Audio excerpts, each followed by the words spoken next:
Hello, hello. All right, well, that was just the final screening of the BraveMaker Film Festival. First of all, can we give a hand for all of the filmmakers? Yes. I was sitting down and my heart rate's about 400 beats per minute, so we're going to do a Q&R, but just so everybody knows, my name is Anand Kapoor. I'm the director of the student section of the BraveMaker Festival, and I'm also an intern here at BraveMaker and a documentary filmmaker. So I'm going to be moderating this panel. If we can have the filmmakers and anyone involved with the film come on down here, and we can do a little bit of a Q&R.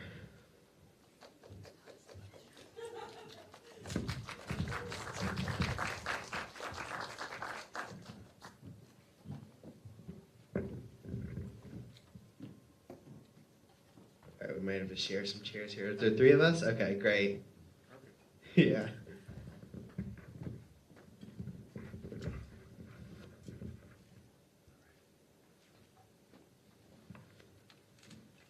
All right, so if we'll just start with your name and what your role in the movie was.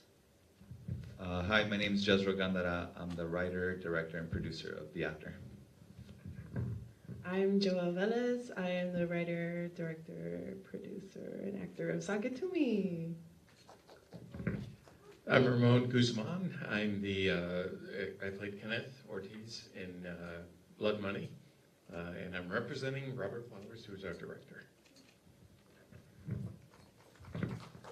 Yeah, clap, for sure. All right, so these were some really powerful films, and I think there's always a story behind the simple, horror or whatever genre a film might be. And so I'm curious, before we kind of go into that, what were your inspirations for making these films? Because some of these were just so otherworldly that I can't possibly think of an inspiration. And I'm sure a lot of people here are curious to what made you start making this. So we'll start with you. I think Ari Aster, Hereditary, Midsommar, those are definitely influences that, I'm interested in cults, just how they work and all that, so as you can tell. Mine comes from a silly story. It's a silly movie. So me and my husband up there, Joey, he's still alive, don't worry. We went to go see the Mario movie and we took an edible so that we could fully enjoy the experience, naturally. And then we came back and we were doing the laundry, and well, he was doing the laundry. And he found a sock that neither of us recognized, and I had been in an abusive relationship before, and so I had a lot of guilt and guilty conscience stuff, and so it was the first thing that I thought was, oh my god, he thinks I'm cheating, he's gonna accuse me of stuff, and this is gonna ruin our relationship. And then in my mind, the edible was well, you have a stalker and he's living in the house and this is his sock and you just caught him and you better change your ring system and get some new locks because I don't know.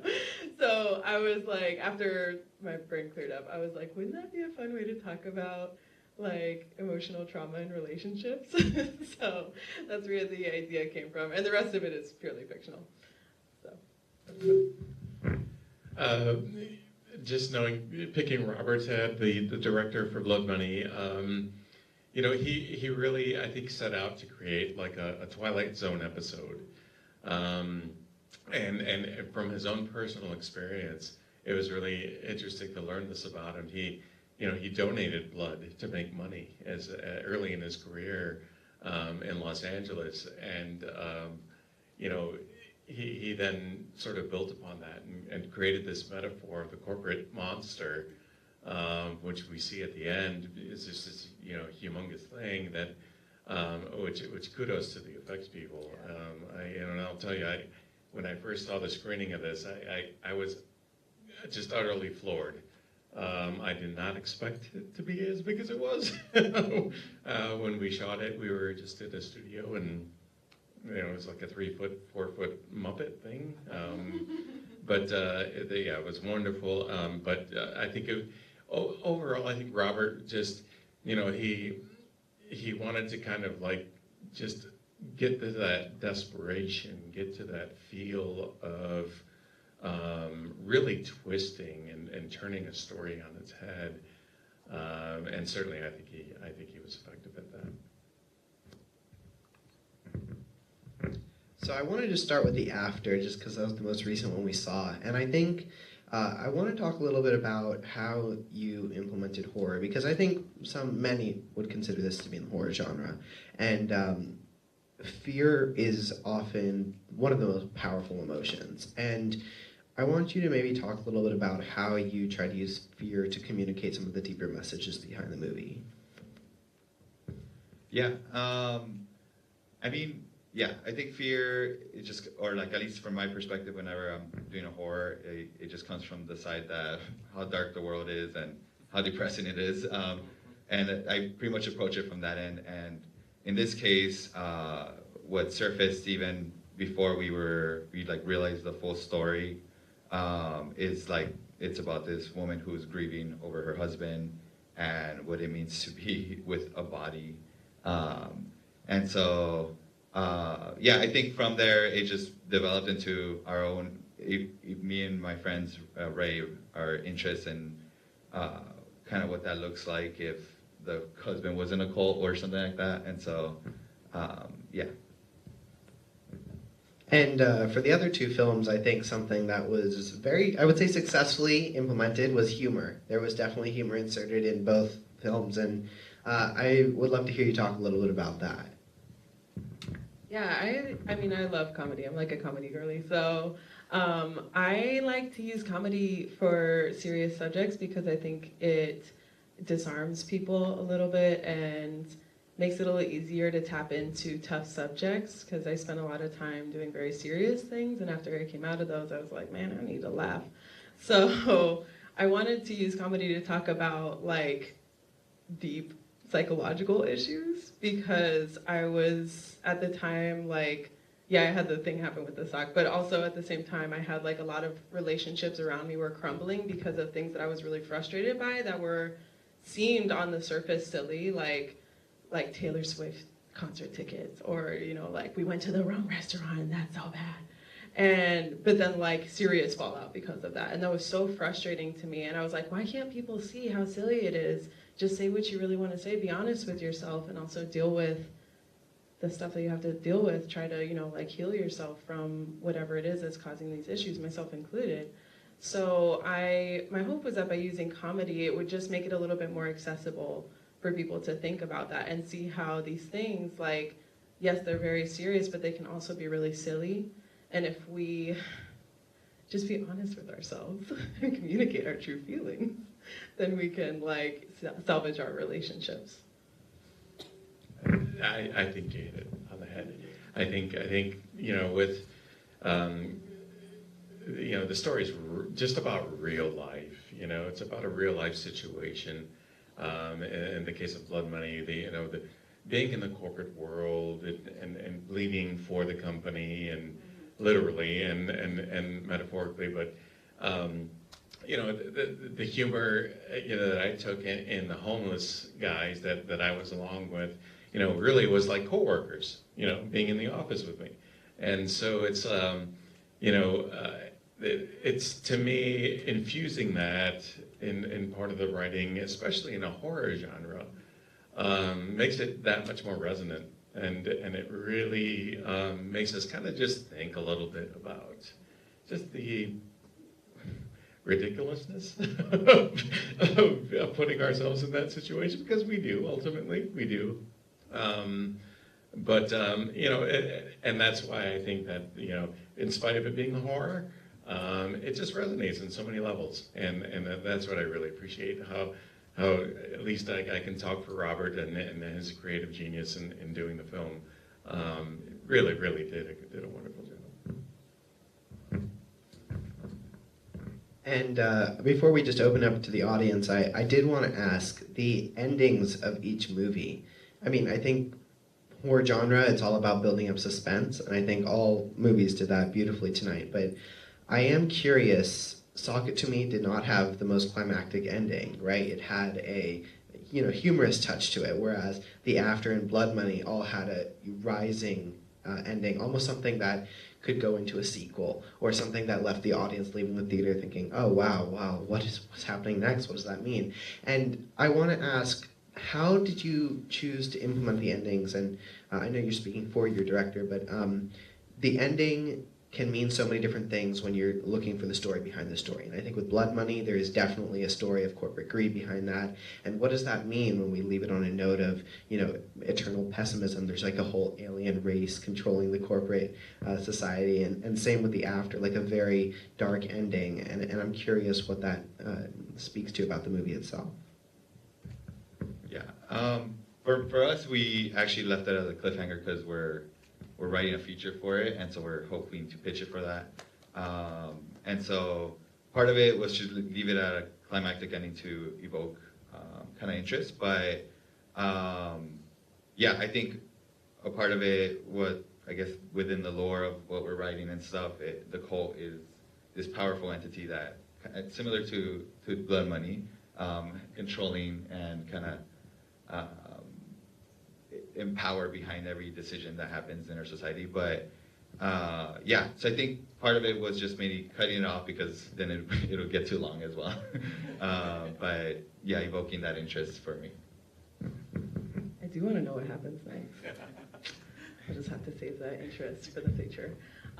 For me, I ended it the way that I did because the entire point of the movie is that they're not listening. And it takes them almost killing each other and then being murdered for them to listen. So that was the thing for me, because that's like what I was saying is like, damn, these people would really rather kill their relationships than pull their head out of their asses and listen to each other. So that was kind of the point, is like, man, you can really make things really bad for yourself if you don't get real and like take your head out of your ass. So that was why I resolved it in that way. And then I also just thought it would be funny if he like psychoanalyzed them as he's like about to kill them, and they're like, "What?" I kind of like Scooby-Doo and shit, so it's like that.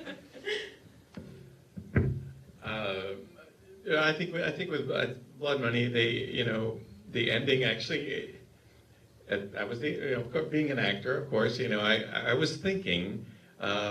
That in the script, what was really supposed to happen was the buildup was supposed to be booming music, the corporations partying and taking on this, giving of the blood and celebrating it. And I really enjoyed that Robert twisted this in the post-production. He changed that, and it was a surprise to me. He turned that, if you remember the bathroom scene where I was hearing the monster, it was supposed to be loud music. It was supposed to be like club music. And I was supposed to like walk in on a bunch of people in blood and celebrating with the corporation and so forth. But what it ended up being was he threw in, as he mentioned in his own quotes, he threw in these breadcrumbs of the monster sound. And the monster noise and the developing of this monster in general, which was genius to me. And here we then, as I mentioned earlier, it was a surprise how big the freaking monster was at the end. And so he really built up to that, and I think that was his intention, was to really like establish this over the top, just like we're really and if you threw it back to real life comparisons, it's ridiculous sometimes the things we put up with in life. But I think that was his intention, yeah. And I'll just ask one brief question before we open up to the audience. I'm curious about your personal experiences with this film. I think aside from your involvement with it, I'm just curious what, just take it very literally. What was your personal experience with this film? What was it like with your schedule, maybe? Interpret it however you like, but just your personal experience with the film. Yeah, for me, when I got married, I reflected on what it means to be married to someone and the commitment to someone. And so from that same thought, I have a happy marriage, so it's not reflected on the film. But from that, like, just the thought of like what it means to be married to someone, like in this case, Giselle is married to just a body at this point, and what it means for her, and of her letting go, of grieving that, and when should she let go, and when is the right time to, I guess, pull the plug in some ways. And so that's a little bit more in the feature, but that's kind of the thought process that came from that. For me, this is my second film, and it was my thesis project for the Second City Film School, which I just graduated from. And so it was a different thing for me. It was almost like a test to see if I could just write something from anything. Because the first film that I wrote was like my life story, it was about my identity, it was very close to home, and it was really easy for me to write. And this one was a lot harder to write because it kind of took, because it's so psychological, it took a long time for me to figure out what it was exactly that I was trying to say. So I had a lot of help writing the script. My friend is actually a therapist. She's the one who played the therapist, Joyce. The forever, never, never. I love her. And she helped me hash it out a lot. So I had a lot of fun, a lot of friends like helping me get to the script. And honestly, I had like 20 drafts of it. So for me, it was a really cool thing to be able to like be like, wow, I can actually write random things that come up in my life. I had a really great teacher who helps us like excavate from our life experiences and pull something out of that. So it was a cool thing to see like, okay, I'm not just like a one-hit wonder, you know, I can do other stuff too. And the film making process, it was tough because, like I said, it was my second film. And it was $4,000 budget, 5 days, like, and we made it work. And I'm so grateful that it happened. And I'm really happy with how it turned out. And this festival has just been a really awesome experience. This is the premiere, which is so exciting. It's been such an amazing experience. And I think it's helped me kind of like fall in love with the movie again to be like, oh, I did make this for a reason, and I'm really happy with it. So. I totally agree. Falling in love with your own movie. Right? It's like, you know, as an actor, we took 6 days. I was on set 6 days.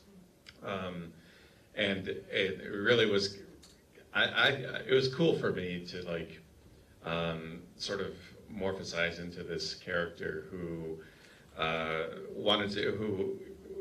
from appearance was gaunt, you know, homeless, and you know, it was really for me, you know, it took it to another level as far as my personal experience in becoming the character. You know, typically, you know, some of the things I've done haven't pushed me as hard, and so I felt like this one really did. And that's, I think, as an actor, that's what you want. That's ultimately the challenge and the thing that really, you know, represents yourself. And I really, really give it to Robert, the director, again, for pushing me in that fashion. Again, he was patterning this thing, the kind of character, really from himself. So it took a lot of talking to him, you know, really understanding where he's coming from with the character, and going through that experience that really mimicked his own experiences. All right, I'd love to open up to the audience. Any questions in the audience? Yeah, go ahead.